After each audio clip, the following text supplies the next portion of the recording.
Yeah, no, the Facebook is working well. Just waiting for the YouTube link, and we're going to start very, very soon. Apologies once again.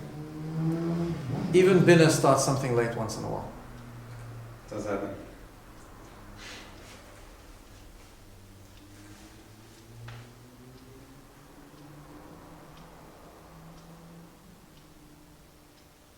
Okay.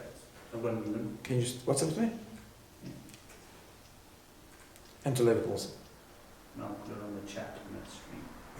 Which chat, sorry? The other stream. Which stream? The stream for The whole come to me. Okay.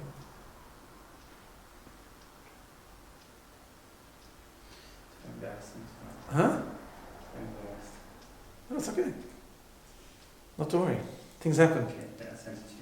Sends me on. Sent to Levi. Oh, here we are. New YouTube almost about to be sent out. 1 second. Put on channel. Copy, okay. Broadcast list, 1 second. Oh. Here we are. Excellent. We're getting there. 1 second. What was that one? Just okay.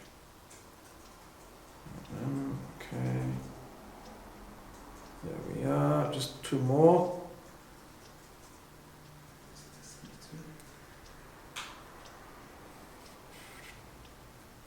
Okay, those on Facebook. The Facebook link is the same. Just on your YouTube link. Are we live on YouTube yet? Yeah, love YouTube. Okay, we can start then? Nice. Okay, just give us. Okay, sorry about that. Once again, apologies. Time to start. Welcome, everyone.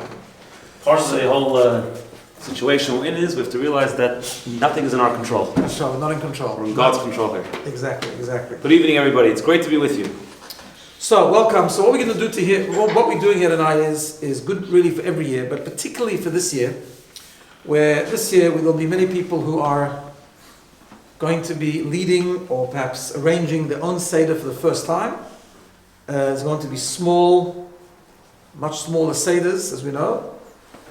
Now, I want to give just a bit of an introduction to what we're going to do here tonight. First of all, we need to understand that the Seder is not just a symbolism, it's not symbolic.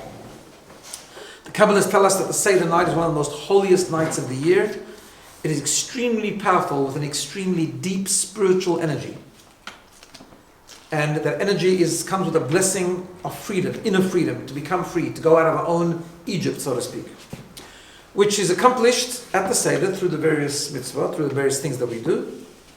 So even though, and this is really an introduction to what I want to do tonight, because even though this year perhaps the Seders are going to be much less social, and perhaps on one level a little bit lonely for some, but nevertheless it can be very meaningful.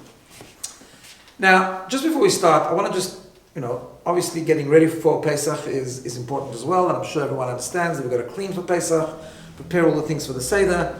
Also, I want to mention that it's important to make sure that you filled out a form to sell your chametz, because we're not supposed to own chametz, so we put away the chametz on Pesach and we sell it to a non-Jew, but you can fill out a form and email it to me, and all the various different organizations have that service. And clean the house and get ready and buy all the products that you need for Pesach. Now, a couple of notes how we're going to do this tonight for the Seder. We're going to go step by step through the Seder. I'm going to cover some detail, briefly and clearly hopefully, on some of the mitzvot, some of the rituals that we actually do at the Seder, because, and I guess this is the point we really want to focus on tonight on one level, because the spiritual power of the Seder is accomplished through the mitzvot of the Seder, the things that we do at the Seder, and I'm going to go through those in a minute. And those mitzvot need to be done correctly. It's like wiring a house. It's not a symbolism. You can't just put the red wire and the green wire. Is it red, green? I wouldn't know anyway. It's kind of white anything. But, it's got to work, right? The mezuzah has to be kosher for it to work, and so on and so forth. So the mitzvot have to be done correctly, and obviously there's various levels. I'm going to give you the various options of how you do them, but they need to be done correctly in order to tap into the amazing spiritual energy that is there at the Seder. I'm going to also be going through using this Haggadah. That's the Art Scroll Haggadah. It's called the Family Haggadah. If you have it, that's great. If you're not, don't worry. Probably a good idea to take a pen and paper, take some notes. And throughout the night, throughout this hour, we're also going to share some insights. So to make it more meaningful, to make it more understandable, to make it more powerful, and things you can discuss at the Seder. So before we actually start, let me just... If anyone has any questions, please yeah. comment, and we'll be told the questions, and hopefully we'll try and answer them. So please don't hesitate to ask. The Seder is all about asking questions, as we'll see. So let's All start about tonight. questions, all about Let's questions. start asking questions. And by the way, myself and Rabbi Levi, we didn't actually rehearse this. I mean, we prepared a little bit, but we didn't have to rehearse. So if you see us interrupting each other, we're not being rude. We're just, it's like a Seder. That's what people do in Seder. So Exactly. that's okay. So let me just begin by giving an introduction about the structure of the night, of the Seder night. After all, the word Seder, by the way, means order. Right? Means order. So the structure of the night is divided into three. We've got two mitzvot that we do on the night, which are biblical mitzvot. Absolutely mandatory biblical mitzvot. Those are the two mitzvot of eating matzah. And when I say eating matzah, on Pesach now it needs to be shmura matzah. And we need to eat matzah at least once, a proper measurement of a matzah, which I'll get to a little bit later. And the second biblical mitzvah is telling the story of the Exodus in a way where we try and experience it ourselves, and we look at ourselves as if we are experiencing our own freedom, but the mitzvah is actually to tell the story. Incidentally, whatever we say in the Haggadah during the night of the Seder can be done in English. If your Hebrew is not so crash out, it's fine to do it in English. It doesn't matter. God In fact, understands. probably some of it's better to say in English. Probably, That's what we're saying. probably better to understand some of it. Yes, it's probably even better in English. And so on and so forth. So that's the first part of the Seder, the two biblical mitzvot. Second part of the Seder is the two rabbinic mitzvot. Now, when I say rabbinic mitzvot, it doesn't mean we have an option to do them, not to do them. They're as obligatory as the biblical. It's just to give it structure and understanding, context, it's biblical mitzvot. That is, that we eat maror, we eat what we call bitter herbs, which we'll explain in a minute. And also, and by the way, in the time of the temple, that was a biblical mitzvah to be eaten together with a paschal lamb. Today it's a rabbinic mitzvah, and also the mitzvah, which the Talmud says is an incredibly important mitzvah. It's the mitzvah of drinking the 4 cups of wine. When you make kiddush, by the way, that is one of the 4 cups of the wine, but to drink 4 cups of wine, which we'll go through when we talk about kiddush. The third part of the Seder, also important, are the minhagim, the customs. Now, I want to just be very clear. I'm not trying to in any way, God forbid, minimize the customs of the Seder. The customs of the Seder, we are taught by the great Kabbalists, are very holy and very important, and carry with them their own spiritual energy. But I do want to point out, one has to be very careful at the Seder, that the customs do not override the mitzvot. The mitzvot are the most important. And if for some reason you have to make it quick and you have to make it short, choose the mitzvot over the customs. I'm not saying the customs aren't important, they are important, and hopefully we can do all of them. I'll just give you an example. I grew up in South Africa. So I know in South Africa particularly, and I think it's a bit in Australia too, but in South Africa... That's because Australia is South Africa. So. Yeah, almost, exactly. In South Africa, by the Seder, eating the egg with salt water was like, I don't know, it was like hearing a shofar or Rosh Hashanah or fasting in Yom Kippur almost, right? Now, I'm not saying it's a custom. One should eat the egg and eat it with salt water. That is correct. But it's if one doesn't eat the egg and one is too full, that is fine. Eating matzah, however, is very, very important. I know the egg tastes better, but eating matzah is very important. Or, for example, the Pesach songs. Chad Gadya. Who doesn't know Chad Gadya, right? Chad Gadya, Chad Gadya. Or the other songs that we sing towards the end of the Seder. Very important. Great customs. Some sing them, some don't sing them, whatever the case is. But it's just a custom. Doesn't come close to the actual mitzvot. The actual mitzvot would override that. Okay. You ready to go? Let's go. So the first part of the Seder in every Haggadah, and in fact it's page 18 in the article Haggadah, is preparing the Seder plate. Now, preparing the Seder plate is not just a convenience. Let me explain. I have a little plastic one. You can get a much nicer one. In fact, it's nice to have nice things at the Seder, by the way. Hold it one day. Yeah. So this is the Seder plate with the 3 matzahs. Now, the Seder plate, meaning the concoction, the whole combination, just to give you a little insight here, there are 10 things at the Seder plate.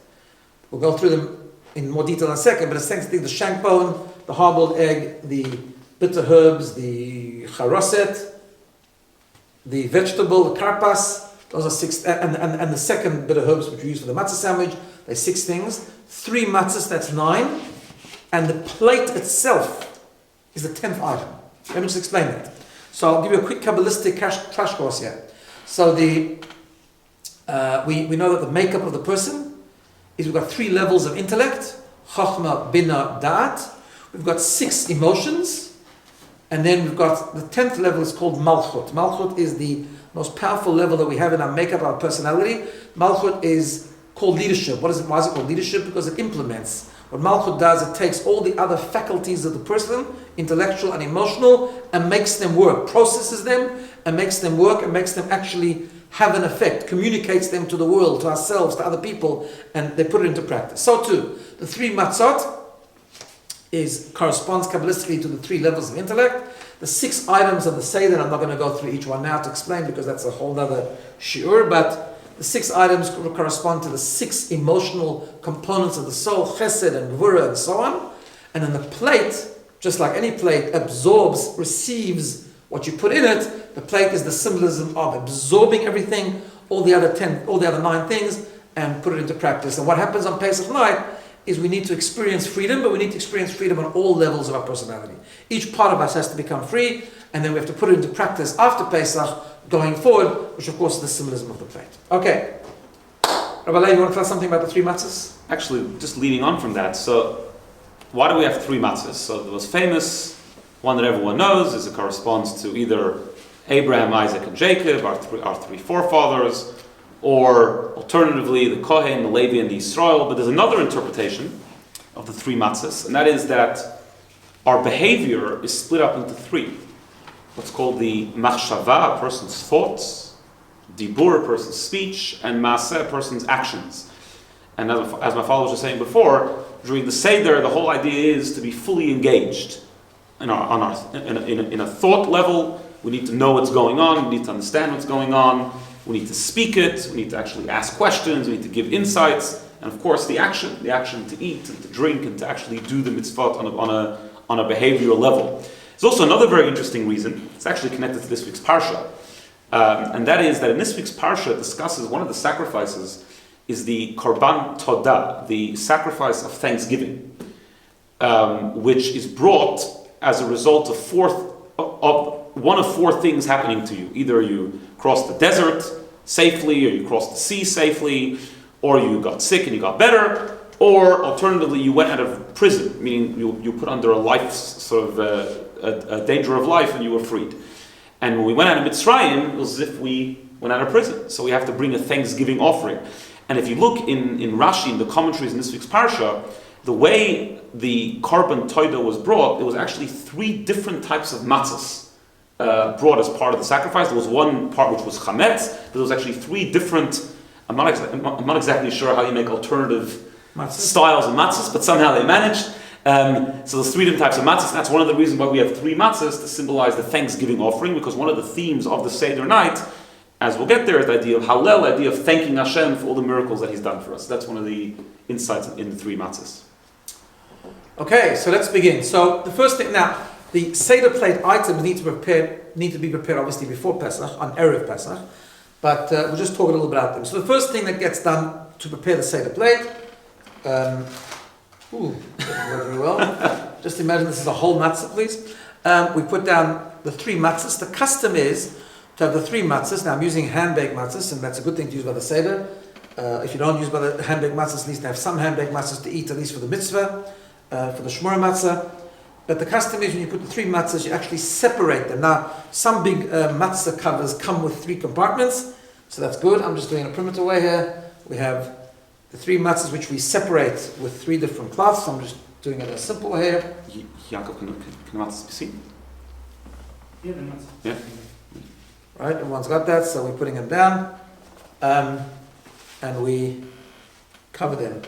That's the 3 matzahs. Kohen, Levi, Yisrael. What's the symbolism of separating them? Why can't we just put them all together? I guess because each one symbolizes something different. Okay.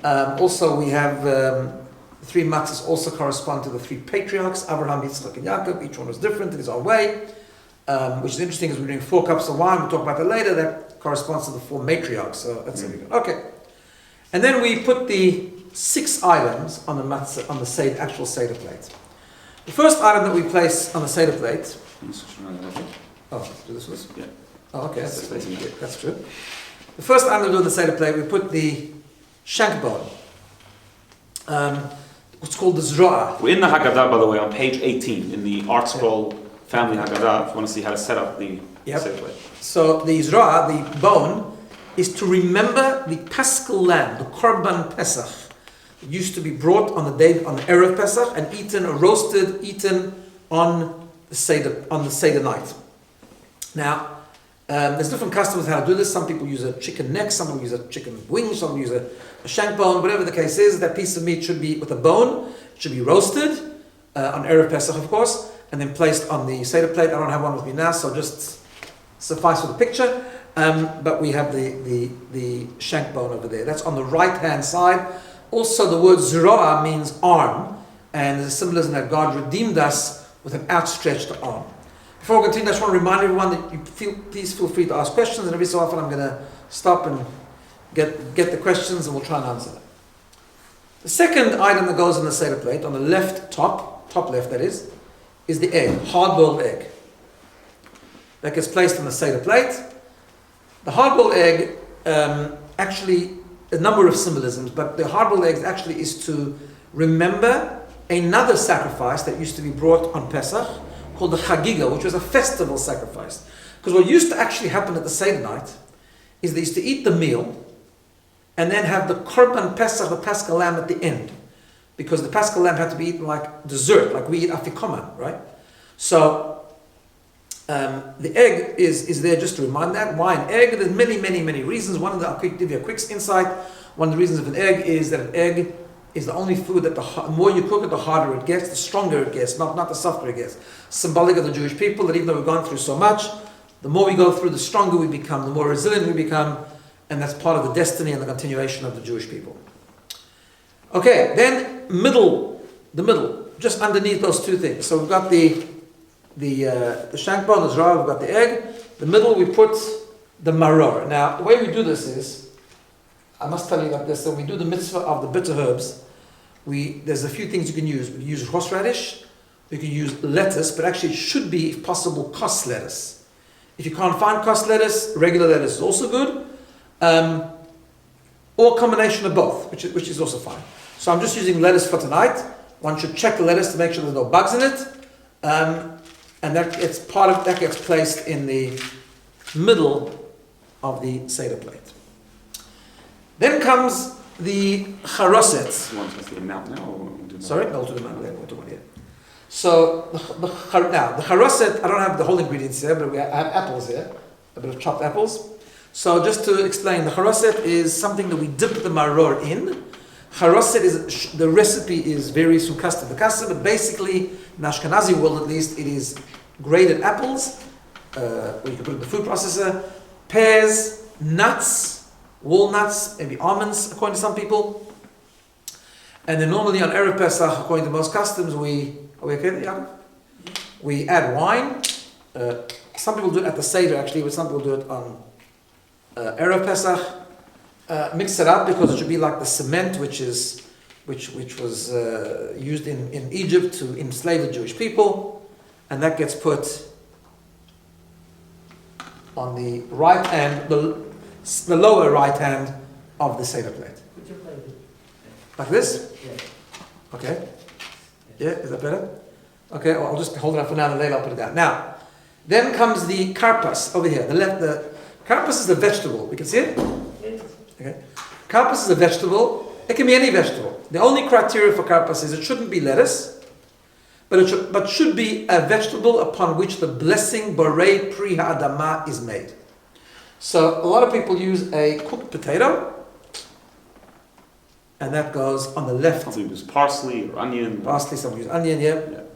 Some people don't like onion, but so yeah, cooked potato is fine, or parsley or anything, but it should be a vegetable.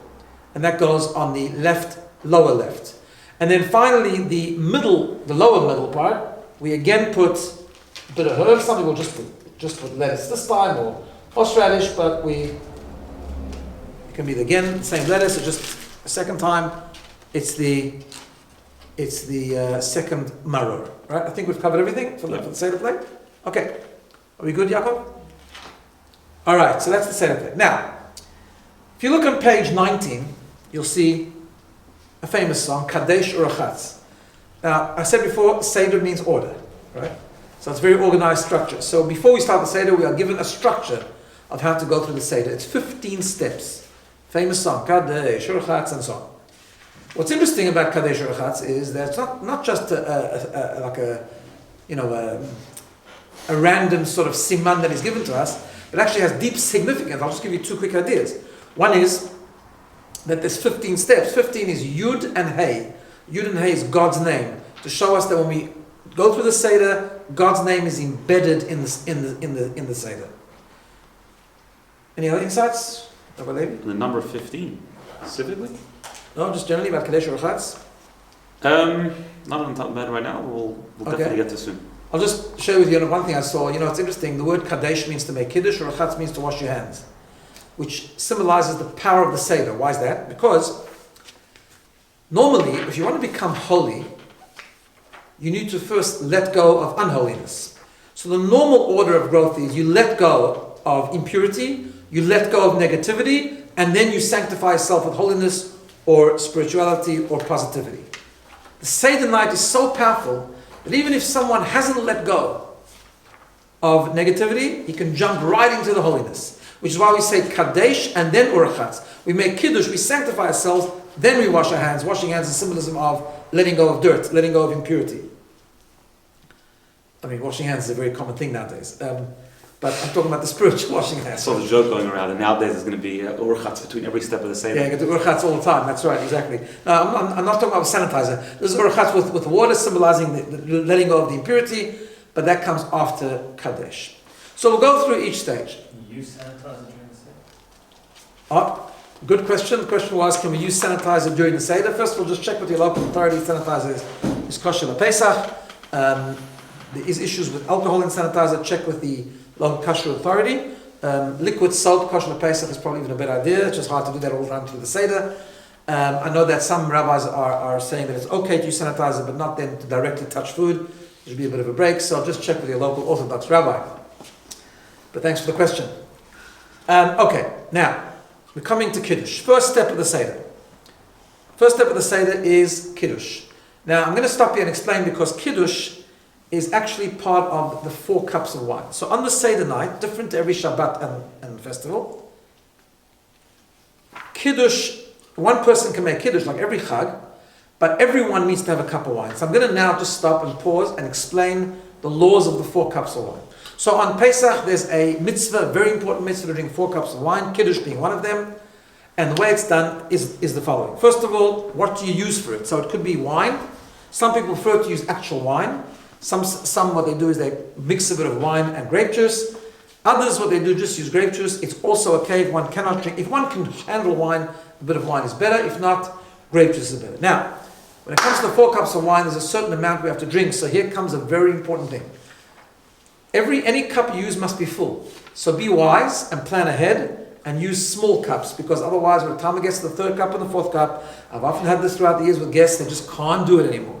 So plan ahead. The way you plan ahead is to take a small cup. The cup has to have a minimum size of 90 mil. So let's say 90 mil is the minimum size of the cup. This is a pretty small cup. Where did you get this from? It's a good It was cup. bought for me. I don't think I got it. This is a good Pesach one. I don't know how many mils it is, but it's more than... It's more than 100. It's about 100 or 120, but it's a small cup, but gets cups, because the halakha is, the Jewish law is that when you fill up the cups of the 4 cups of wine, it should be full, right? Full means at least it needs to look full. Some have a custom of overflowing it. Not critical, but you do need to fill it up, so we fill up the first cup of wine. Now, when we drink the wine, see that? It's full. I don't know if you can see it at the camera, but it's full, right? When we drink the wine, so you need to have a cup of 90 mil. It needs to be full. Any cup you have has to be full. That's why it's good to take a small cup. And then you need to drink a bit each time. When you drink the 4 cups of wine, you need to drink a bit more than half. What's half of 90? 45? About 46, 47 mil. Just a bit more than half. So don't drink a lot, because it's hard to drink, especially if you're having wine. Some people like to drink the whole thing, but halachically the minimum is requirement a bit more than half. So take a cup. It could be a glass. It doesn't have to be a Kiddush cup. It could be a glass. It could be a cup. It could be they make these disposable cups now. Also okay. Also acceptable. Sometimes you can get them just for smaller ones. It shouldn't be too small. It should be 90 mil. And then you drink, each time you drink a bit more than half. When you make Kiddush, so that's on page 20, we make Kiddush. One person can make Kiddush on behalf of everyone, just like every Friday night, that's fine. If Hebrew is a big problem, it can be done in English, like everything else. But make the Kiddush, say the words of the Kiddush.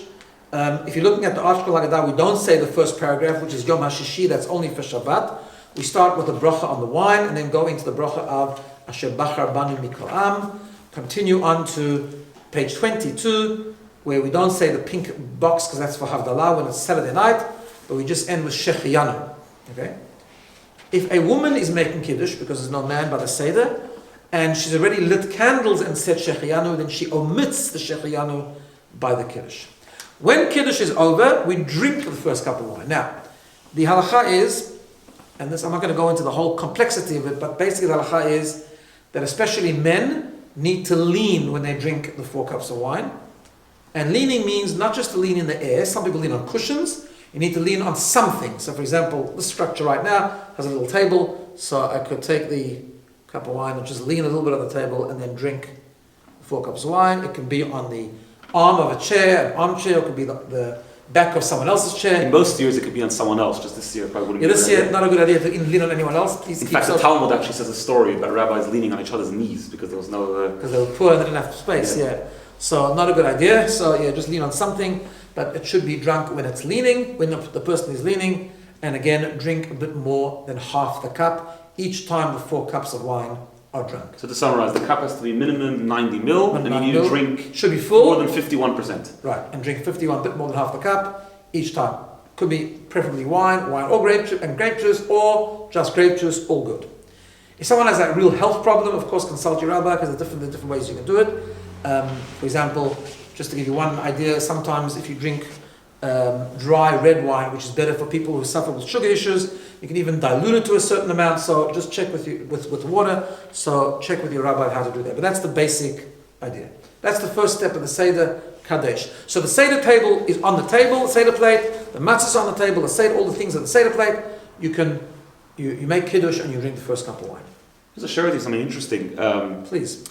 That the Sfas Emes says, the great Sfas Emes, he says that the 4, sort of banking on the theme we were saying before, the 4 cups of wine represent the 4 different types of abilities that a person has in their head.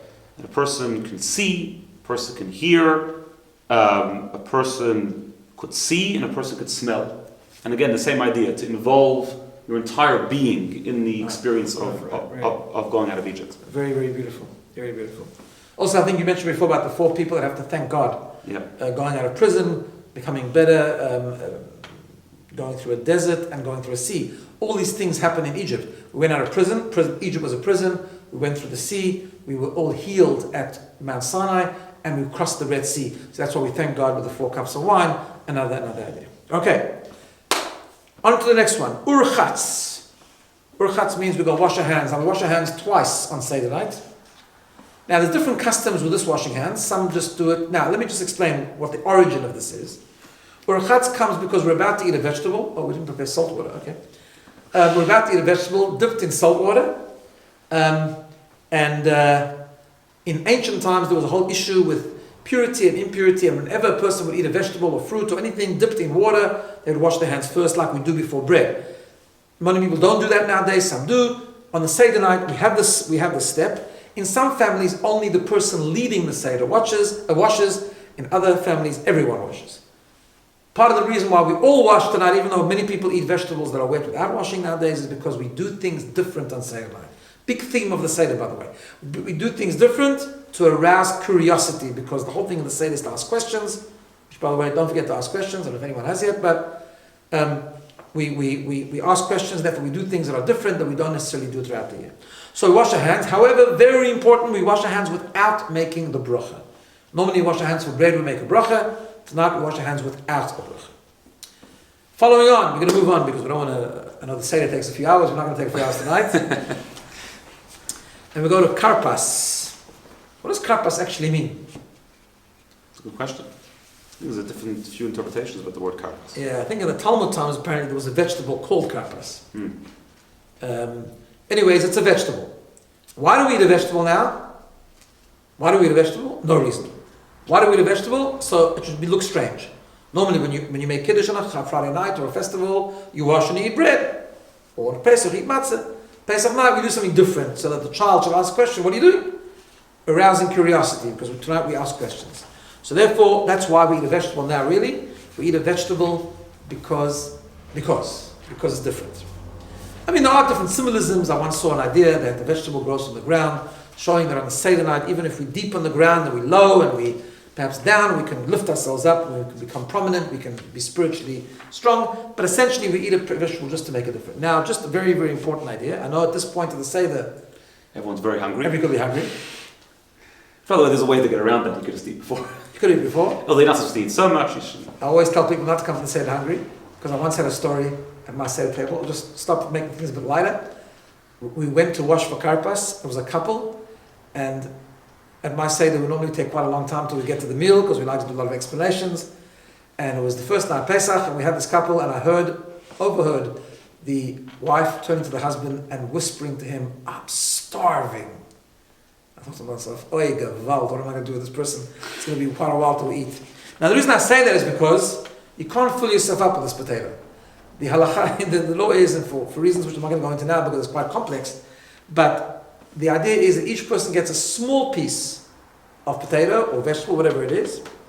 You put bowls of salt water around the table, you dip 3 times in the salt water, and everyone together we make the blessing, as you can see on the bottom of page 22, Baruch atah Hashem Elokeinu melech haolam, borei pri ha'adama. When you make that blessing, we have in mind that the blessing should also cover the bitter herbs that we're going to eat. Even though the bitter herbs we eat is in the middle of the meal, but it's not really considered part of the meal, and it's questionable if it needs its own blessing. So what we do is, when we eat the karpas, we cover the bitter herbs as well. So that's how we do it. We dip 3 times in salt water, and we eat the karpas, and we make borei pri ha'adama. Okay. I'm going to move the Seder plate now. It's an interesting insight into please. karpas. The Al-Shich explains that the idea of the Seder is really a process of growth, of going out of our own sort of spiritual Egypt, own spiritual limitations. And as you mentioned, Kadesh means to sanctify yourself, Urchatz means to get rid of all the negative things, and the next thing we do is we eat a vegetable. And the idea is that we're trying to show that if you want to become a spiritual person, you need to be able to live simply. In other words, you have to be ready to not overindulge. Overindulging in materialism is usually not a good... Yeah. It doesn't go hand in hand with spiritual growth. I think that's very relevant now, because I think now we need our expectations are not being met exactly now, and we're keeping things simple. Weddings are simple, everything's simple now, because of what we're going through. The next part of the Seder, is number 4. Yeah. And that's Yachatz. Yachatz is we break the middle matzah. Now, this is an interesting thing. I'm going to just take this over here. So what we do is we break the middle matzah, put the smaller piece back, and the bigger piece should be wrapped in something. Ooh. It's also part of the Seder, let's make a mess. Yeah. Exactly. Now, this is going to be eaten later by the afikoman. What do we do with this? We wrap it. So the smaller piece is put back into the Seder plate, in case you didn't see that. Yeah. And the bigger piece we wrap. I'm just using napkins, but some people have a nice little thing to wrap it in. So you wrap it up, and what do you do with it? Is there a symbolism in it being wrapped? Is there a reason for that? I believe so. So the wrapping is because it says when the Jews left Egypt, they left with their sacks, their food which was wrapped up. Right, wrapped up on their back. What's the word in Hebrew? It's surot, I think, right? Yeah. It was all wrapped up. Now, in many households, what happens now is that the children come and they hide it, and then you've got to buy it back, bribe yourself all the way through getting it back. Later, when it comes to eat afikoman, some people just hide it anyway. Now, I'll tell you a beautiful idea. See, later we're going to eat the afikoman. That's the very holy piece of the matzah. The matzah in the Zohar is called bread of faith. It instills faith in us, and it strengthens our emunah, our faith in God. What's fascinating is, some people, what they do is, they put the afikoman, this is our custom, put the afikoman between 2 cushions. Why between 2 cushions? Look, what's the Hebrew word for cushion in Hebrew? Kar. Exactly, kar. Kar has a numerical value of 220. 2 cushions is 440. The matzah represents the aleph, the one, the emunah, the faith in the one God. 441 has the gematria, the numerical value of the word emet, truth. The truth of the Jew, the truth of the faith. It says in the merit of emunah, the Jews left Egypt because they had strong faith in God, right? The idea of hiding it, wrapping it up, also has another symbolism that it's later on when we come to the Afikoman, it's called safun, it's hidden.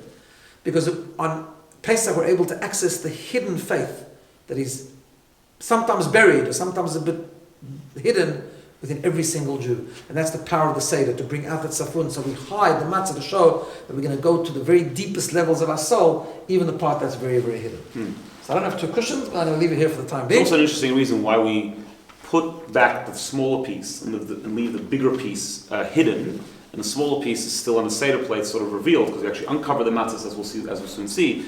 The idea is that a person, a little bit of what they do should be displayed to the public. In other words, a person shouldn't think that you're a bad person. So you should do good things that people can see. But most of the good things that you do, the bigger half, should actually be hidden. The idea of hatzne leches, the idea of being modest. Very, very nice. Very nice. Okay, we move on to the next part of the Seder. Now, next part of the Seder is called Magid. That's on page 24. This is where you get comfortable. Yeah, that's right. Fasten your seatbelts, get comfortable, and we go for it. Now, Magid has a bunch of different components to it. I'm going to point out the most important parts. I mean, when I say most important, it's all important, but the critical parts to fulfill the mitzvah. The first part actually is an introductory paragraph. It's not critical, meaning it's not critical to the mitzvah, but it's a famous introduction. At this point, what we do, some people actually lift up the broken piece of matzah, like this. Some people just uncover it, so it's uncovered. And they say the halach ma'anya, we talk about the bread of affliction, which our forefathers ate in Egypt. And we also acknowledge in this paragraph something very important. We invite guests. I guess this year it's a bit more spiritual, in a spiritual way. We're not actually inviting guests so much. We're being careful, but at least we're showing our commitment to generosity. And also we proclaim that our Seder, as beautiful as it is still incomplete because we don't have a temple. And the redemption hasn't come. So we say in this part that we are here now, but next year we're going to be free and we're going to be in the land of Israel. And that's the introduction to the Seder. When we finish the introductory paragraph, halach ma'anya, we cover the matzahs again. And in fact, what we do at that point is we move away the matzahs just a little, move away the whole Seder plate a little bit. The reason for that is because, again, to arouse curiosity, then, the children or the guests might think that's it, like the meals. In ancient times, it would be like on a little table. It would actually take away the whole table. Nowadays, that would be a little bit. Yeah. And it's to give the impression that, the meal's over, you just give me a small piece of potato and that's it. Again, to arouse questions. At this point, what we do is we fill up the second cup of wine. And we start the Haggadah. We start the mitzvah of telling the story. But on Pesach, that mitzvah of telling the story has to be done in response to a question. Which is why we start the story with the Manishta. Just to interrupt you again, the reason why we pour the second cup now, it's a very important thing for people to understand. The mitzvah of drinking 4 cups of wine is not just to drink 4 cups of wine one after another. That actually wouldn't fulfill the mitzvah. 4 cups of wine actually you do things over them. So the first one you do kiddush over it, and this one we tell the story of going out of Egypt over this cup of wine. Exactly. So it's actually critical to pour the second cup of wine now, so you can say over it the story. Exactly. So you say the exactly. So the mitzvah of telling the story of Egypt must be in response to a question. Very important, and I want to emphasize this year. Not just children to ask questions. Someone must ask a question. And that's what the Talmud says, and sadly, this year it might be very relevant. When I say sadly, I mean the Seder is not a sad thing, and hopefully it'll be a meaningful experience. But I say sadly because many older people will not have their grandchildren, or parents might not have their children next to the Seder. Therefore, someone must ask the question, and the Talmud says that if a child must ask the question of Manishtana. If there's no child, then if just a couple, for example, or 2 people, then one must ask the other. If there's only one person by the Seder, even the Talmud says, such a scenario, which maybe sadly might even happen this year, then they should ask themselves the question, right? Why is it so important, the question? What's the idea behind that? Yeah, it's a very good point. Very, very good point. You have an answer? No, I'm asking the question. Son's asking the question. So I saw once a beautiful thing, I just saw it again this year actually. The idea of asking a question, and this also explains why even if you're sitting alone by the Seder, you have to ask yourself the question. Because it must be in response to a question. What is a question? A question means I'm not perfect. A question means I don't know it all. A question means that even though you told me the story last year, I can understand the story on a deeper level. Because the whole idea of Pesach is going out of Mitzrayim, it's going out of Egypt. Going out of Egypt is relative, meaning going out of Egypt means going beyond my comfort zone, freeing myself from myself. But when I take the next step and I do something a bit beyond my comfort zone, after a while that becomes my new comfort zone. So my Exodus today becomes the Mitzrayim of tomorrow, the Egypt of tomorrow. And that's why Yetziat Mitzrayim means that every Pesach we have to renew our growth. And that's why we ask a question. The question means, there's still stuff I don't understand. You explained it to me so well last year, but there's still stuff I don't understand because there's room to grow. I think that's a very beautiful idea. That's why even within the person, there's a question. In other words, the question is, I have to be humble enough to know that I don't know, even if I'm by myself, I have to research more. So I have to ask myself the question so that I can grow even more. Right? So the question is asked, 4 questions. Child asks the question. In some families, all the children ask the question. In some families, there's a custom for everyone afterwards to say, you can sing it together, whatever the case is. Different songs, sometimes takes a while, but the question is asked. Once the question is asked, we then move back the matzahs, or the plate on the matzahs, depending on the custom, and then we uncover the matzahs. Why do we uncover the matzahs? Make sure also the middle matzah is uncovered, right? So that's what we call a poor man's bread. Important to have that. The matzahs is uncovered so that we tell the story of going out of Egypt not only on the wine but also on the matzahs. We have it, the matzah in front of us, it's revealed, everyone can see that it's connected to the matzah, it's experiential, and we're telling the story, and we begin with the story. Now the Haggadah starts on page 26. Just in case you join us now, we're using the Art Scroll Family Haggadah, and we're on page 26 at the moment. So, the answer to the question begins in the middle of the page, Avadim Hayinu. So I would say, again, obviously it's good to say the whole Haggadah, but if you really can't, this is a critical paragraph. So make a note of this. Avadim Hayinu, because that's the story in a nutshell. We were slaves to Pharaoh in Egypt and God took us out. That says it all. That is the answer. Yeah. I have to just say with you a beautiful thing. When I grew up, I always loved this moment of the Seder. We have a custom that before we start Avadim Hayinu, we say a Yiddish sentence, we proclaim, we say the teretz is, which means the answer is, remembering, and this is the answer to the question, right? Avadim Hayinu. Now, very good to sing as we go along, sing Avadim Hayinu, of course, a famous story. Now, okay. Avadim Hayinu begins the story. We'll come to a couple of insights in a moment. Then the next few pages are beautiful, but again, if you're going to leave out some, this is the part to start leaving out. So it's the story of the rabbis in Bnei Brak who told the story the whole night. It's about the fact that we're supposed to mention going out of Egypt by Taima and every day. The 4 sons are mentioned here. The fact that God kept up His promise and He redeemed us and so on and so forth. Until we get to page 30. Have a look at page 30. The bottom paragraph, it's a critical paragraph. Everyone says this and everyone knows the song, so it's important to say.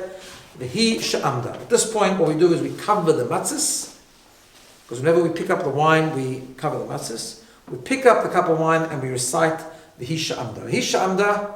Should we just take a break and sing it a little bit together? Come on, let's go. Vehi she'amda, vehi she'amda, lava yiseinu v'lano. Vehi she'amda, she'amda, lava yiseinu v'lano. Shela yechad bilvado, madaleinu l'chalo yiseinu. Shela yechad bilvado, madaleinu l'chalo yiseinu. Ela shevachol levadai, roimdim aleinu l'chalo yiseinu. Ela shevachol levadai, roimdim aleinu l'chalo yiseinu. Ve'yakodosh baruch hu matzileinu miyodam. Ve'yakodosh baruch hu matzileinu miyodam. So what we essentially say in this paragraph is that this, God's promise, is what kept us going throughout generations, because it's not only the time of Egypt. Every generation, they try to get us, whether it's spiritually, physically, persecution or spiritual persecution, assimilation, whatever the challenge is, but God helps us save it. So what protects us? The He. He literally means the promise of God. But because it's BINA, this is a BINA event, I'm going to give a BINA commercial here. Can we give a BINA commercial? For sure. The commentaries say the word Vahi, look at it. It says Vav, Hey, Yud, Aleph. Vav is 6, represents the six orders of the Mishnah, which is the basis of the Talmud, in other words, learning. Hey is the 5 books of Moses, the 5 Chumashim. Yud 10 is the 10 Commandments, and Aleph, the 1, is the belief in one God. Belief in God and learning Torah, studying Jewish education, both for children and adults, that's the commercial part, has stood us in good stead throughout generations. Anything to add? No, that's great. I think, let me just sort of something to think about when you say this paragraph this year, particularly, although the paragraph is actually talking about really anti-Semitism, meaning people who want to persecute us and annihilate us, and that's unfortunately relevant this year as well, as we saw in the sort of the past few months. But I think just in general, sort of more of a it's like poetic license, sort of to adapt the idea. Anytime we go through a challenge, we are going to get through it. And I think this year, especially when we're all in the middle of a challenge, it's not necessarily a Jewish challenge, but it's just a general challenge. Hashem is going to help us through. At the end of the day, it's hard, it's difficult, but just to think about that, we're going to get through it, and we're going to be strong on the other side. We're in God's hands, and He's going to take care of it. Yeah. That's right. Okay. Now I'm going to start moving a little bit because I don't want to say it too late. But from page 32 until the bottom of page 36, essentially is a bit of detail of the story. Lots of verses. Basically goes through the details of the story. If you could say it, good. If you don't happen to say it, you still fulfill the mitzvah with some other critical parts. So I did point out a critical part in the beginning, the one right after Manishtana. The Sha'amda is always said. Next few pages, try to say them, Hebrew, English, whatever, all good. One important part, of course, is the 10 plagues. So on page 38, we do say the 10 plagues. The custom is to pour out a bit of wine each time we say the 10 plagues. Some people do it with their finger, some people just pour it out into a dish. We get rid of that wine afterwards, but then we refill the cup. Right? So I forgot to say that we uncover the matzahs after the Hishamda, and we do the 10 plagues, we pour out a bit of wine, but then we fill up the cup again so it remains full. And then of course we have Dayenu. Dayenu is very famous, of course, page 40. You can sing it. It's basically going through all the things that we thank God for, the 15 things, all the amazing miracles He did for us, and we say Dayenu. Now, a critical part of the Haggadah is page 42, and this should be said even if you don't manage to say the whole Haggadah. And that's from the word Rabban Gamliel. Rabban Gamliel says that there are 3 things we have to explain on Pesach night. Pesach, Matzah, and Maror. Pesach, the Paschal Lamb, and we explain it, that's the next paragraph. Then we explain why we eat Matzah, and then we explain why we eat Maror. Matzah essentially is remembering the freedom, Maror is essentially remembering the bitter times, we have to do both, and that's a very important part of the Seder that should be said. Followed by a critical sentence, middle of page 44, last paragraph, that B'chol Dor Vador, in every single generation, we have to see ourselves as if we are going out of Egypt. This is not history. It's we experiencing personal freedom. Now, this actually ends the mitzvah of telling the story. The next part is Hallel. On Pesach night, we praise God by saying Hallel. Now, we say Hallel on festivals, we do different times, but on Pesach night, we do it at the Seder. What we do is, we actually say part of Hallel before the meal, and part of Hallel after the meal. So what we do now is we cover the matzahs, and we say the first 2 paragraphs of Hallel, which is on page 46, Hallelujah and B'tzet Israel. You can sing them, you can say them. And then we pick up the cup, and at the bottom of page 46, we make the final blessing of the Haggadah, which is Asher Ga'alanu, which goes on to page 48, Baruch Atah Hashem Ga'al Yisrael. At that point, everyone picks up their cup, or should be holding the cup already, and says the blessing on the wine, Baruch Atah Hashem Elokeinu Melech Olam, Borei Pri Hagafen, and then again you drink more than half of the cup, men lean on something, and that's fulfilling the mitzvah of the second cup of wine. I think we have a question here or something. Someone asked again, why 19 mil? Oh, thank you. That was a good question. Someone that wants to know why 90 mil.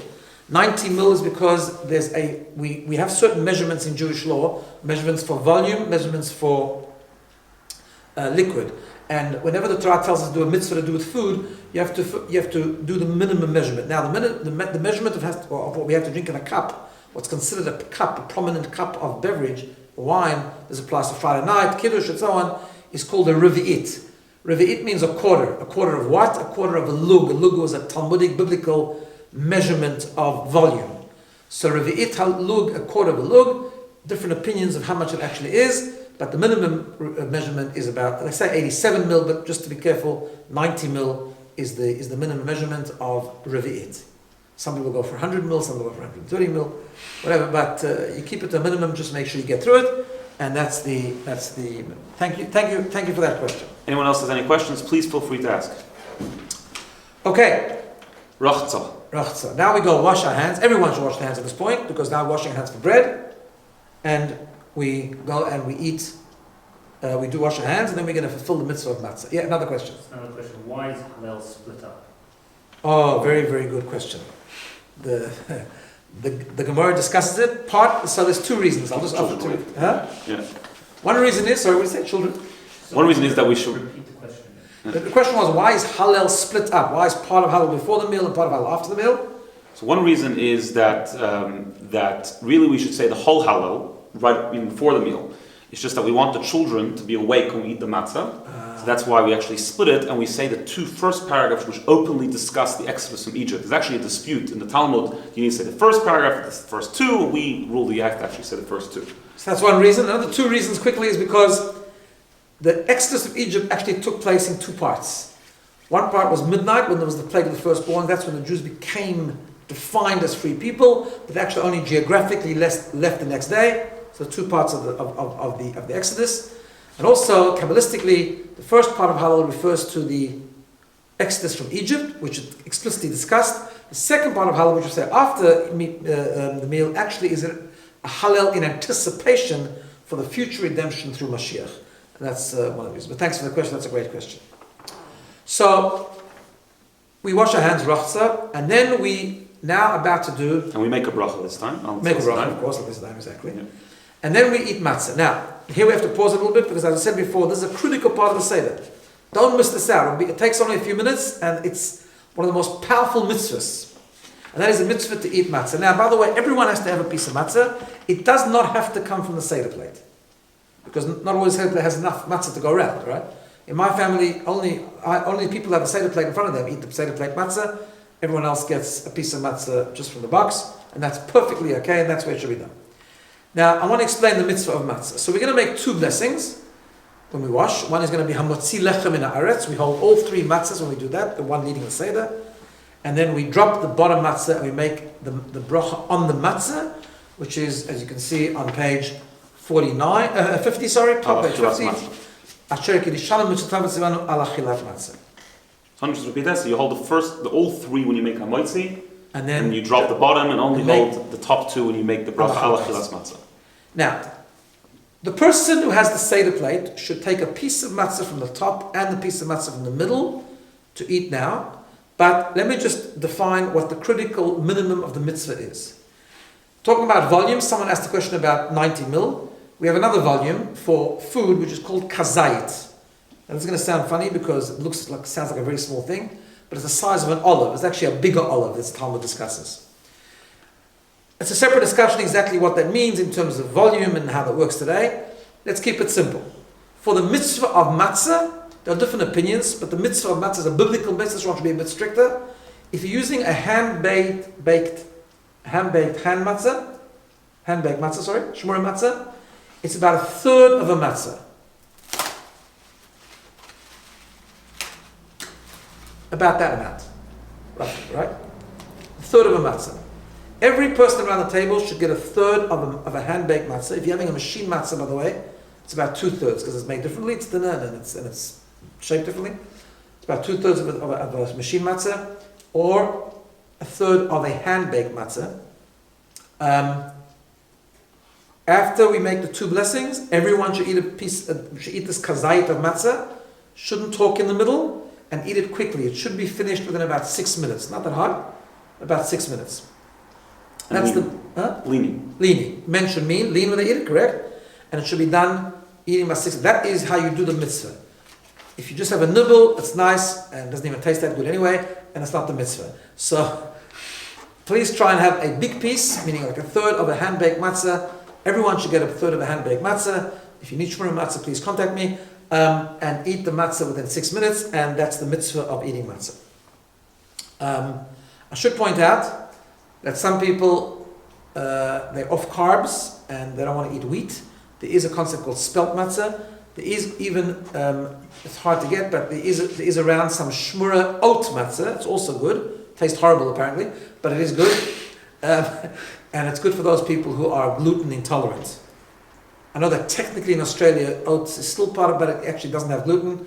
And you're going to have to ask your doctor, it could be that's okay, just eat a kazait of oat matzah. Now, I want to point out something very important. There are people that can't handle matzah. They can handle a bit, but they can't handle a lot of matzah. Don't forget, we're going to eat matzah again during the meal. We're going to eat matzah when we have a matzah sandwich. And of course, we're going to eat matzah when we eat the afikoman. However, there are people that every year I have this question, there are people that really can handle a kazait matzah, but not more. So if you can only eat one kazait during the night, that's fine, that's good. That's still a mitzvah. But if that's the case, don't eat it now. Don't wash now and don't eat it now. Eat your meal, eat the lettuce, eat your chicken soup. The knedlach is a very critical part of the Seder. Enjoy it. Oh, man, you want to eat knedlach if you can't handle wheat. But anyway, you'll eat soup, you'll eat chicken, whatever. And then when everyone eats the afikoman, then you go and wash, and then you have your third of your hand-baked matzah, and you eat it then, and you make the two blessings then of Hamatzi. That's to clarify, only if you can handle only one kazait. Yeah. Okay, yes, I'm going to explain how we eat the other matzahs also. But that's the bracha of eating matzah. So this is a critical part of the Seder. It's one of the two biblical mitzvot. Everyone should eat one kazait of matzah. Just to point out that the Zohar says that this is very important for this year, that matzah actually has two spiritual powers. Power of faith, it actually injects faith into the person which eats it, and also has the power of healing. I think we can do with a bit of both of that this year. Faith that's going to be good, and of course healing. Everyone should be well and healthy. We're good? We're doing moro now. Okay. That's the mitzvah of eating matzah. Now, next mitzvah, one of the rabbinic mitzvahs of Pesach night, after we finish the matzah, we now eat maror. We take the top one. Now again, maror, actually the Talmud says that there's 5 kinds of vegetables which qualify for maror. We're not actually sure what they are, but we're sure of 2. Lettuce, preferably cost lettuce, and horseradish. The combination of both needs to be a kazait. You don't have to have horseradish. It could be just lettuce, it's also fine. But it needs to be a big piece. The basic idea is to be a big piece. Normally the cost lettuce comes in big pieces. I would say like a big cost piece of lettuce, a piece and a half. It should cover roughly about 3/4 of a A4 page. I think that's more or less how it works. I measured it out once. But a big piece of lettuce, add a bit of horseradish also. They combine for the measurement. So together it has to be a kazait. Together means the olive measurement. And we eat it. Now, what we do with the maror is we dip it into the charoset. Now again, each person around the table should get this big piece of lettuce and a bit of horseradish. Can't all come from the Seder plate because it won't be enough. Doesn't matter. Each person gets a bundle. Dip it into the charoset. Make a special bracha on the mitzvah of maror, which is in the middle of page 50. Baruch atah Hashem, asher shalom v'tov tzivanu, ala chilat maror. And then you eat this... Not leaning. Not leaning, that's correct. Dip it in the charoset and we eat it not leaning. We don't lean when we eat maror because maror is a symbol of the slavery, not freedom. We lean because it's freedom. But this is not a symbol of prayer. Thank you for reminding me that. Okay. After the maror, now again, not everyone can handle this. So if you can't handle it, don't worry about the next part. Put that one away. But if you can handle it, it's a good thing to do. Because in the time of the temple, they used to eat maror together with matzah and together with the paschal lamb. Like the modern day shawarma. Yeah, kind of a shawarma, because they had soft matzah those days. That's good.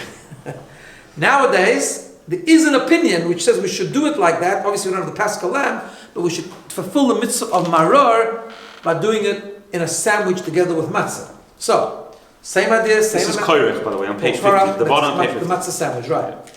So, same idea. Now, this, if you're having a Seder plate, we take the bottom matzah. So, and let me explain something very important. For this, we don't need so much. For this, we can be a bit more lenient. You can take like 1/4 of a matzah.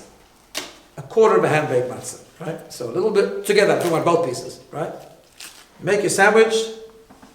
Maror So it's 2/4? Or no, 1/4. Together 1/4. Split in two. You can do a little bit less. Dip it in charoset.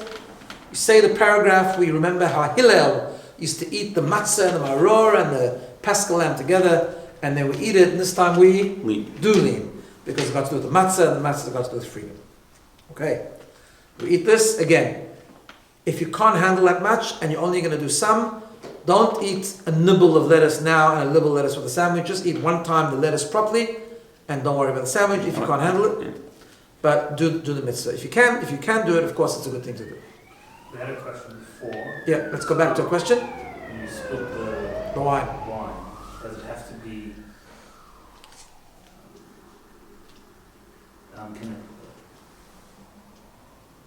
What do we do with the wine once we've poured it out? Oh, very important. And also, can it be into any vessel, or does it have to be into? Okay, so the wine that we... Sorry? Yeah. The question was, just going back to the 10 plagues, when we pour out the wine by the 10 plagues, what do we do with the wine that we poured out? And also, what kind of vessels they have to be? Now, there are those, Kabbalistically, the wine that we pour out by the plagues are considered symbolic of the negativity, the negative energy.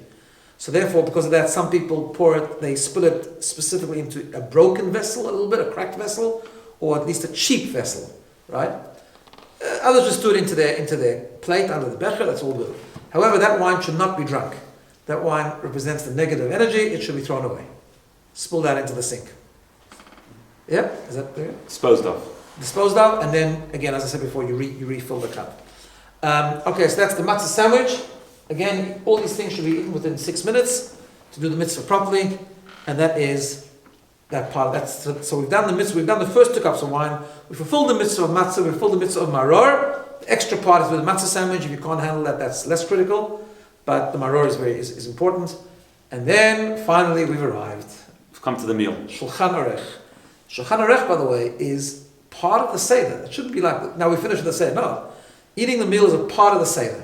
And it's part of the Seder because we show how we're free, we're celebrating, it's part of the celebration. And if you want to eat the egg, now would probably be the best time to do it. Now's the time we eat the egg. Again, the egg is a custom. We peel the egg if it's not peeled already. Most people dip it into salt water. The South African minhag is to chop it up in salt water, make like a soup. Yeah, Yaakov, you've done the minhag, yeah. And eat it that way. Often around my side of the table, people say, no, I can't anymore. I can't have an egg now as well. But some people love the egg, so optional, really optional. You need to have it on the Seder table, but you don't have to eat it. Custom, eat it, no problem. I always do eat it, but go for it. If you like it, eat the egg now. That's a good time to do it. And then, us Jews are really nuts. We've eaten matzah twice. We've had a salad, because we've eaten lettuce, big piece of lettuce. We've eaten an egg, which for most people that's considered a meal, and then we eat a whole meal. That's really good. That's very Jewish. Because when we celebrate, we always have to eat. So we eat fish, we eat soup, we eat. Don't eat too much because you have to be full but not overfull. You need to leave a little bit of place for the afikoman. Yeah, we doing well? Yeah. Any more questions? Good? We're good, Stefan? We're good. Yeah. Yeah, okay. Now, since we bashed the egg a bit, I think I need to say a little word on the egg. That's right. I think it's a good idea. Okay. So we'll do a quick insight for the egg and then we're going to finish off the rest of the Seder. So, an egg is this is a thought from one of my ancestors called the Ishbitzer Rebbe. This is a very beautiful idea. An egg is a really interesting food. Why? Because it's a food that when an egg is laid, it's perfect, meaning it's usable. You can fry an egg, you can make a hard-boiled egg, you can eat it. On the other hand, it's incomplete. The definition of an egg is for it to hatch into something else, right? To grow into a chicken. So an egg is something that on one hand, can be appreciated as is. On the other hand, it leaves room for something else. Interesting food. He says that's how we celebrate the exodus from Egypt. Because when we become free, when we experience our own freedom, when we take the next step out of our comfort zone and do one more mitzvah or become a better person, whatever the case is, that's an egg. It's to be appreciated and to be celebrated. It's really good. However, we need to remember that's not complete. We need to still grow more into the chicken, the next stage. Yep. Until we keep growing, until we reach the final destination, which will be, as he explains, with the coming of Mashiach, will be the ultimate freedom. We're doing well? We're good. Now we come to the afikoman. Oh, okay. So at the end of the Seder, now we're now finished with the meal. We should drink now, whatever you want to drink, juice, whatever the case is, because After we eat afikoman, we're not really supposed to eat anymore, except for the 2 cups of wine. And we come to the place called, the part of the Seder called Tzafun.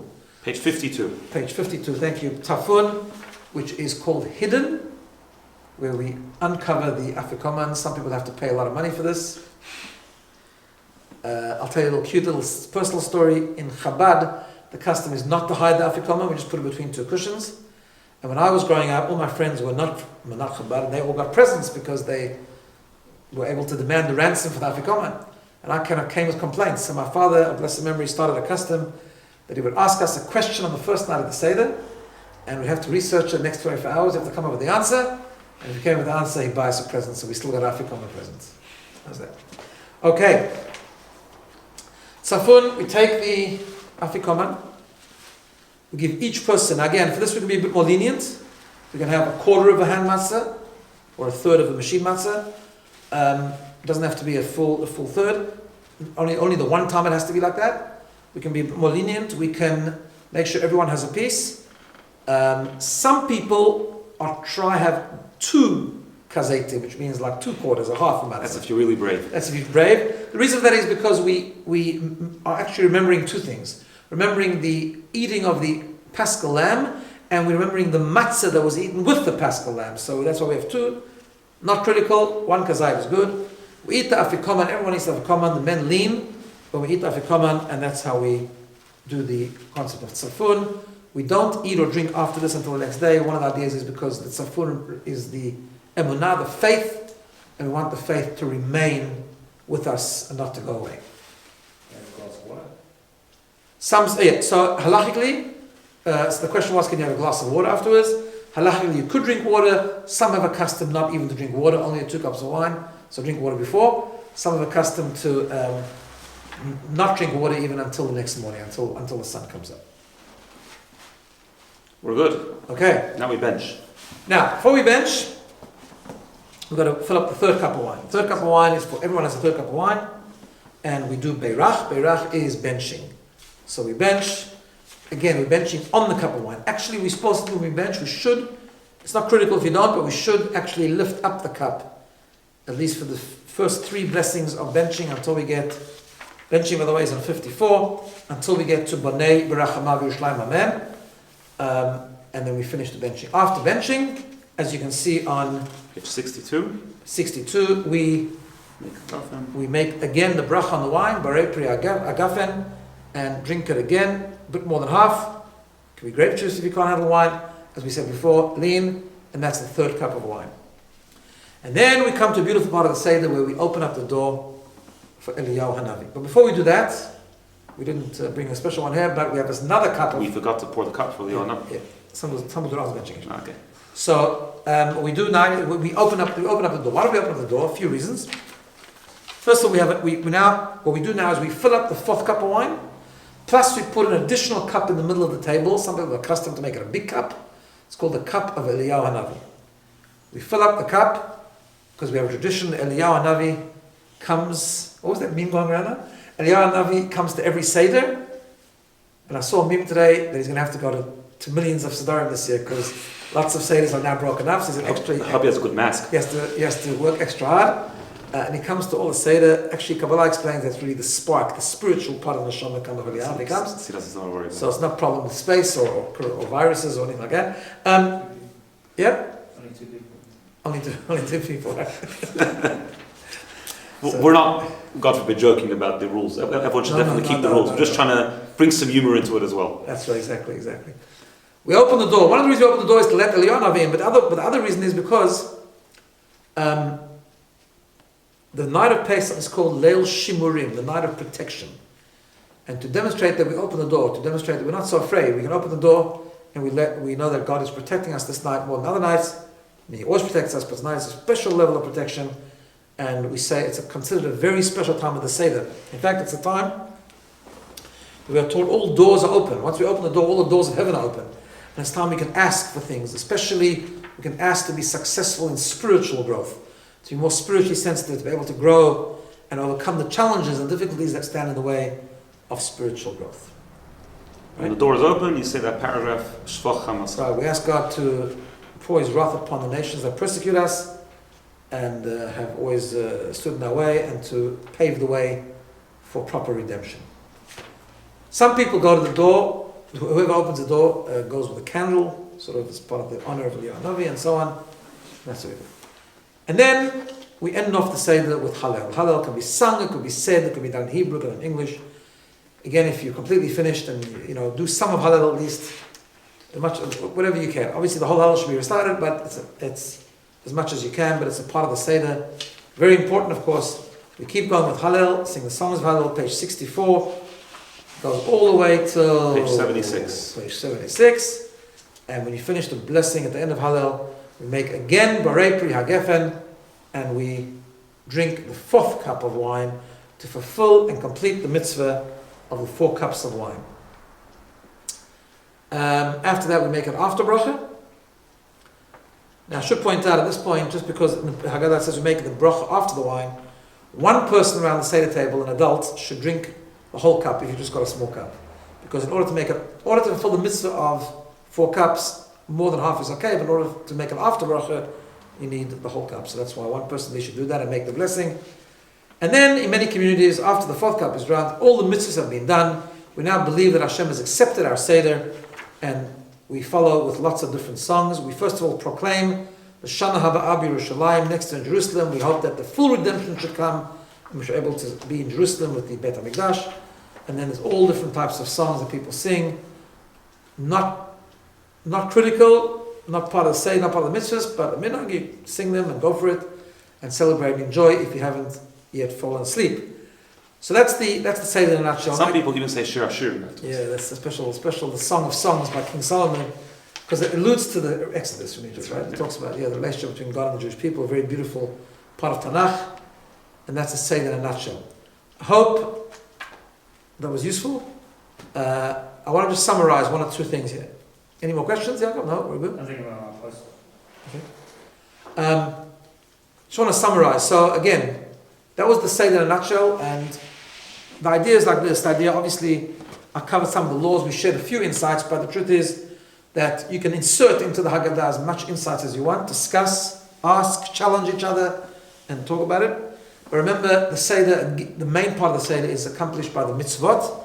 So if nothing else, drink 4 cups of wine along the 4 parts of the Seder, eat a kazait of matzah, eat a big piece of matzah, 1/3 of a hand-baked matzah, or 2/3 of a machine matzah, shmura matzah. There must be shmura matzah on the first night and second night. Eat it quickly, eat it within 6 minutes, fulfill the mitzvah. Eat maror, eat a big piece of lettuce mixed with a bit of horseradish, or not horseradish, but eat a big piece of lettuce, 4 cups of wine, the matzah, and say parts of the Haggadah, at least the critical parts that we said. Manishtana, the part right after Manishtana, the 3 things of Pesach, matzah, and maror, the explanation. Say some Hallel before they drink the 4th cup of wine, and connect to the mitzvot, the beautiful mitzvot of the Seder night. And the main thing is to remember that one line, that every generation have to see ourselves as if we are going out of Egypt, and to really try and experience freedom. This year we have an added opportunity, because this year we need to really be free. We have to discover that internal freedom, not to be defined by the circumstances around us, but to be truly free to serve God, to choose the right of our own, to be a good person, to connect with others, even if not physically, but virtually, and to really connect with our faith and strength with God. And God will, without a doubt, He will accept our Seder, He will receive our Seder, He will really cherish the mitzvahs that we do and the Seder that we conduct, and hopefully bring about the ultimate redemption, which will take place very, very soon. We have another question. Why do you have to drink at least half a cup of wine each time? First, it's at least more than half. Just a bit more than half, that's right. Because it's called, again, so the question was, why each time we drink the cup do we have to drink a bit more than half? The reason is because when we do a mitzvah of eating and drinking, it's only considered eating or drinking if we drink a certain measurement. So, in order to be considered a cup of wine, because we bless God over a cup of wine. In order to be considered a cup of wine, it's got to contain a revit. A revit means the quarter of a lug, as I said before, 90 mil.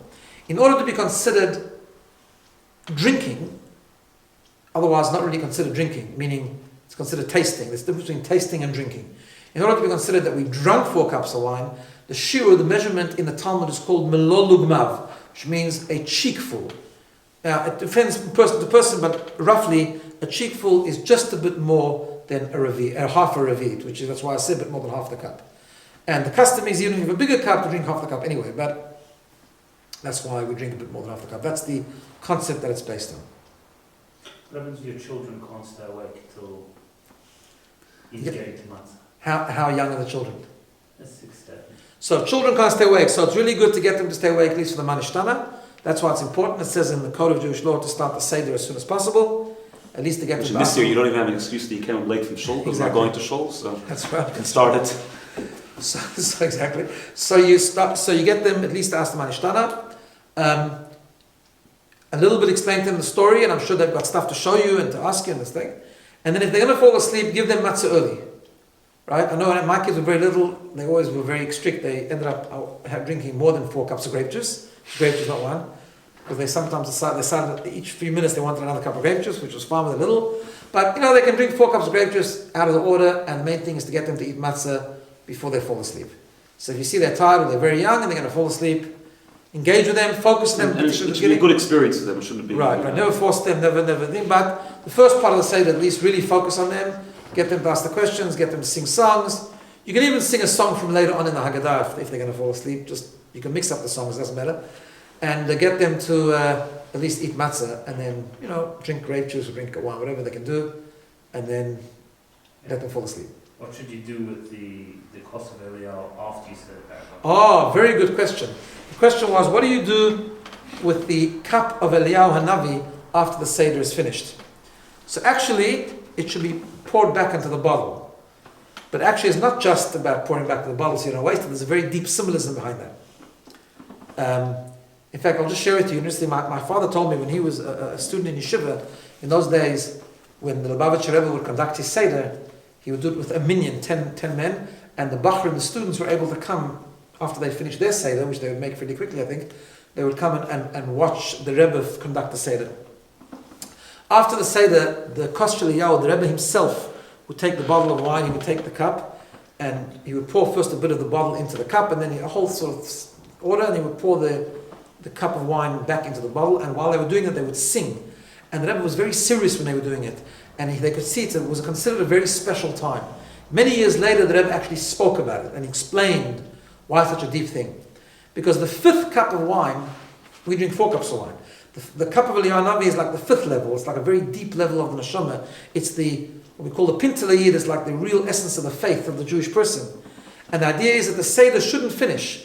We have to take it with us. The idea of taking the cup of Eliyahu Hanavi and pouring it back into the bottle represents what we're going to drink tomorrow, what we're going to drink on a regular day. It's like the bottle which we just use every day.